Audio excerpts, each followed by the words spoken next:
Property విషయంలో confusion గా ఉన్నారా? గేటెడ్ కమ్యూనిటీలో ఫ్లాట్ తీసుకోవాలా లేదా విల్లా తీసుకోవాలా? మన పిల్లల భవిష్యత్ కోసం ఓపెన్ ఫ్లాట్ తీసుకోవాలా? మన హైదరాబాద్ లో ఏ లొకేషన్ లో కొంటే మంచి అప్రిసియేషన్ వస్తుంది? మరి నమ్మకమైన ప్రాపర్టీ కొనాలంటే నమ్మకమైన గైడ్ కావాలి కదా.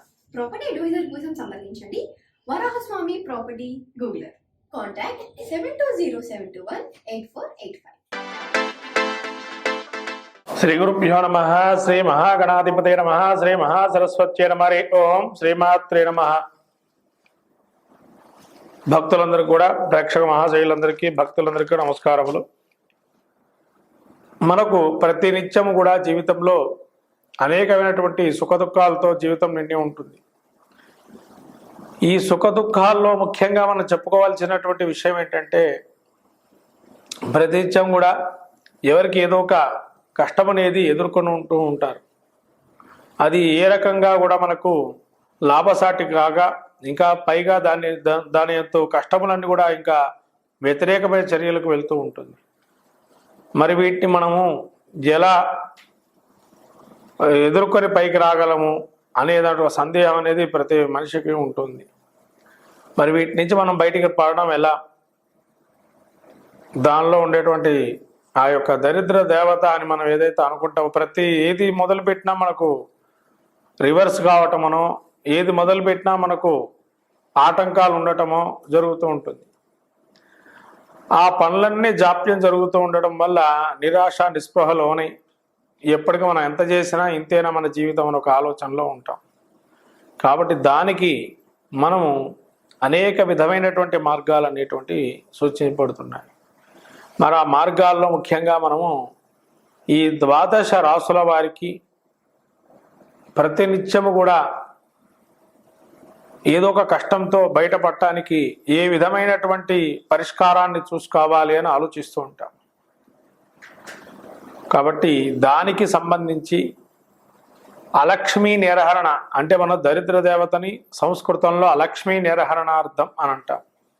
అంటే అలక్ష్మి అంటే స్థిరమైనటువంటి లక్ష్మి కాకుండా మన ఇంట్లో వస్తువు వెళ్ళిపోయేటువంటి లక్ష్మిని అలక్ష్మి అంటాం. కాబట్టి అటువంటివి కాకుండా స్థిరమైన లక్ష్మి మన ఇంట్లో నివాసం ఉండేటట్టుగా మనం ఏం పాటించాలి, దానికి ఏమిటి పరిష్కారం అనేటువంటిది ఈ 12 రాసుల్లో మనకు అశ్విన్యాది నక్షత్రాదులు అట్లానే చేసుకోవాల్సినటువంటి పరిహారాలు అనేది ఈ యొక్క ఏ విధానంలో మనం చేసుకోవాలి, ఏ దేవతను ఆరాధన చేయాలి అనేది ప్రత్యేకంగా మనం సూచించబడుతుంది. అందరూ కూడా భక్తులు ఈ యొక్క జరుగుతున్నటువంటి ఏదైతే వీడియో అంతా కూడా తిలకించి పూర్తిగా దానిలో క్రమబద్ధంగా చేసుకొని ఆ పరిహార మార్గాలు ఎంచుకొని పరిష్కారం తీసుకొని దేవకృప అనుగ్రహం కలిగి అలక్ష్మి నిరహరణమై స్థిరలక్ష్మి కలగాలని కోరుకుంటూ ఆ దరిద్ర దేవత ఏదైనటువంటి జ్యేష్ఠాదేవి అని కూడా అంటారు. జ్యేష్ఠాదేవి అంటే లక్ష్మీదేవి యొక్క అరికాల్లో ఉంటుంది. ఆ జ్యేష్ఠాదేవి ఏదైతే ఉంటుందో, ఎప్పుడైతే మన ఇంట్లో లక్ష్మి వెళ్ళిపోతుందో వెంటనే జ్యేష్ఠాదేవి ఇంటికి వస్తుంది. కాబట్టి జ్యేష్ఠాదేవి నిర్హరణార్థం. అందుకనే జ్యేష్ఠ మాసంలో అందరూ కూడా అన్ని దేవతామూర్తులకి వసంతోత్సవాలు చేస్తారు. ఎందుకంటే వసంతోత్సవంతో ఏదైనా కూడా అలక్ష్మి అనేది ఏదైతే అక్కడ క్షేత్రంలో కనుక ప్రవేశించినట్లయితే ఆ అలక్ష్ములన్నీ కూడా తొలగిపోయి స్థిరమైన లక్ష్మి పొందటానికి దేవతా స్వరూపానికి కూడా ఆ యొక్క దృష్టి దోషాలన్నీ కూడా, ఆ దృష్టి అంటే కొంతమంది ఆ దేవుణ్ణి చూడంగానే కూడా అన్ని విధాలుగా కూడా స్వామి మనందరికీ కూడా నరదృష్టి నరఘోషలు అన్నీ అందరికీ ఉంటాయి. అవన్నీ తొలగింపజేయాలని దేవుడి దగ్గరికి వెళ్తాం. కానీ దేవుడి దగ్గరికి వెళ్ళినప్పుడు కూడా మనము అక్కడ ఆయనకి వేసినటువంటి ఈ యొక్క ఆహారాలు ఇవే చూస్తాం, కానీ దేవుడు అనుగ్రహం కలగాలని ఎవరు కోరుకోరు. అక్కడ వెళ్తే కొంతమంది దైవత్వాన్ని కూడా మనం అక్కడ చూసి ఆ స్వామి స్వరూపం లీలా వినోదాలు అనేకం కూడా ఉన్నాయి అక్కడే. అంటే ప్రతిదీ కూడా క్షేత్రంలో మనం చూడవలసినటువంటి క్షేత్రాలు ఏవైతే ఉంటాయో అవన్నీ కూడా పరిష్కార మార్గంగా సూచిస్తూ మనకుండేటువంటి ఇబ్బందుల నుంచి బయటపడడానికే ఈ యొక్క దరిద్రత తొలగింపజేయడానికి 12 రాశుల వారికి ఫలితాలు చెప్పబడుతుంది. నమస్కారం. శ్రీమాత్రే నమః. చివరిదైనటువంటి రాశి మీన రాశి వారికి చూసినట్టయితే అలక్ష్మీ దోషంపై లక్ష్మీ ప్రాప్తి కల దరిద్ర తొలగిపోయి మంచి కలగాలి అనే స్వభావాన్ని చూస్తే ముఖ్యంగా ఈ యొక్క మీన రాశికి పూర్వభాద్ర నక్షత్రం 4వ పాదం, ఉత్తరాభాద్ర 4 పాదాలు, రేవతి 4 పాదాలు ఉంటాయి.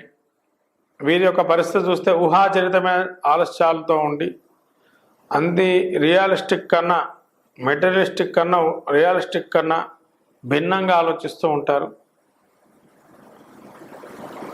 ఈ ఆలోచన ధోరణితోనే వీళ్ళ జీవితం సగం గడిచిపోయి చివరి కష్టాలు తెచ్చుకుంటారు, ఏది సకాలంలో చేయకపోవటం వల్ల. అట్లాగే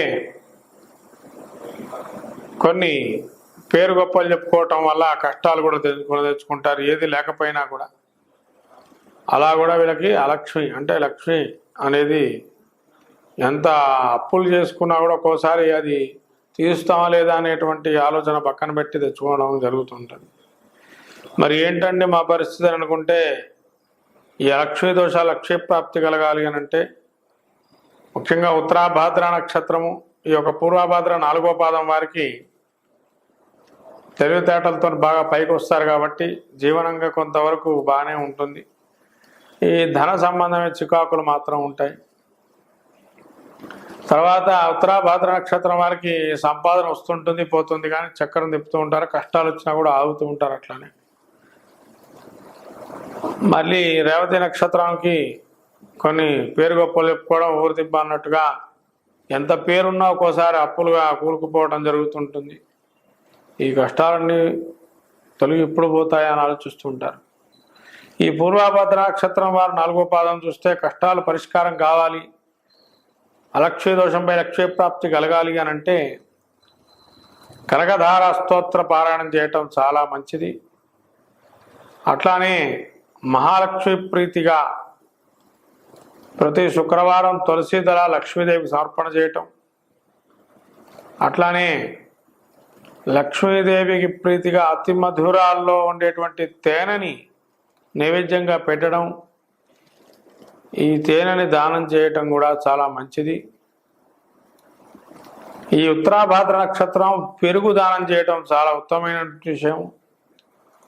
పెరుగును కనుక దానం చేస్తే మంచి సత్ఫలితాలు ఉంటాయి. ఈ రేవతి నక్షత్రం వారికి చూసినట్టయితే పండ్లు, మనకు ఆధారంగా ఏవైతే పండ్లు ఉంటాయో పండ్లని దానం చేయడం, 10 మందికి ఇవ్వటం పండ్లని, మా పుట్టినరోజు రోజు కానీ ఇంకెప్పుడైనా ఇంకో రోజు కానీ మంచి రోజుల్లో. అలా లక్ష్మీ దోషాలపై లక్ష్మీ ప్రాప్తి కలగటం. మళ్ళీ యజ్ఞయాగాదుల్లో పాల్గొంటే కూడా వీళ్ళకి మంచి కలుగుతుంది.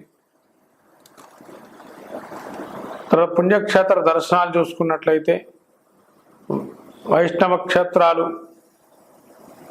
ఏవైతే ఉంటాయో వాటివి సందర్శన చేయటం చాలా మంచిది. అట్లాగే విష్ణుమూర్తి యొక్క విష్ణు సహస్రనామం పారాయణం విన్నా కానీ పారాయణం చేసినా కానీ మంచి ఫలితాలు ఉంటాయి. నువ్వులు బెల్లము కలిపిన పదార్థాన్ని మెత్తగా దంచి గోవుకి ప్రతి శనివారం కూడా లేదా భిక్షగాలకు 7 చిన్న ఉండ్రాలుగా చుట్టి దానం చేయటం ఇవ్వటం కూడా మంచిది. ఇలా అలక్ష్మీ దోషాలపై లక్ష్మీ ప్రాప్తి కలుగుతూ మొత్తం మీద మీన రాశి వారికి చూసుకున్నట్లయితే వీరు ఆ ఖర్జూర రసం ఏదైతే ఉంటుందో ఆ రసాన్ని పంచామృతాలతో మిశ్రితం చేసి ఇది దేవుడికి సమర్పణ చేయటం, ప్రతి అమావాస్య పౌర్ణమికి ఇవ్వటం వల్ల, తీర్థంగా తీసుకోవటం వల్ల కూడా మంచి సత్ఫలితాలు వస్తాయి. ఖర్జూర రసాన్ని ఈ విధంగా మంచి సత్ఫలితాలు పొంది అలక్ష్మీ దోష లక్ష్మీ ప్రాప్తి కలుగుతుంది. దరిద్ర దేవత తొలగిపోయి అంతా శుభంగా మారుతూ ఉంటుంది. ఈ మీన రాశి వారికి క్షేత్ర దర్శనాలు చూసినట్టయితే గురు పాదుకల దర్శనం చేయటం, గురువు యొక్క అనుగ్రహాన్ని పొందడం, గురువు శుశ్రూష చేయటం. గురువు అనుగ్రహం ఉంటే అన్నీ సమకూరుతాయి, దైవానుగ్రహం కూడా అట్లాగే ఉంటుంది. కాబట్టి దైవానుగ్రహం మించింది ఇంకోటి లేదు.